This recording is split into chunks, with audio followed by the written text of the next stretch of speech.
It is a heavyweight clash with last year's T20 World Cup finalists in action, New Zealand and South Africa, who last played an ODI back in 2023, take on each other in Indore. What can we expect from the game? Let's find out.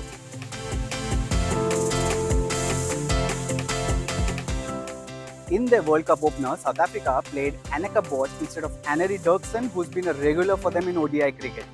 Now, Bosch was superb at last year's T20 World Cup, but she hasn't scored a 50 in ODI cricket since 2023. Dirksen, on the other hand, is one of only 4 South Africans with an ODI century this year. Dirksen's inclusion can do a couple of things for South Africa. One, it gives them an extra seam bowling all-rounder, and two, South Africa can play Nondumishu Sangase, an off-spinning all-rounder in place of Masabata Class or Ayabonga Khaka that lengthens their batting a little. Will South Africa go this way?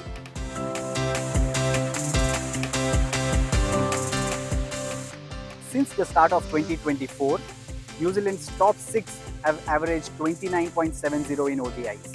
Among teams at this World Cup, only Bangladesh and Pakistan fare worse. The result of this is that New Zealand have lost 9 of their last 15 ODIs. Likes of Susie Bates, Georgia Plymore, Amelia Kerr and Brooke Halliday have been inconsistent, and there is an over-reliance on Sophie Devine, who averages 47.33 in this period. You could see that in their opening fixture against Australia, where Devine scored a century but the others couldn't and New Zealand fell short. If New Zealand want to get back to winning ways, it's imperative for their batting order to come into party sooner than later.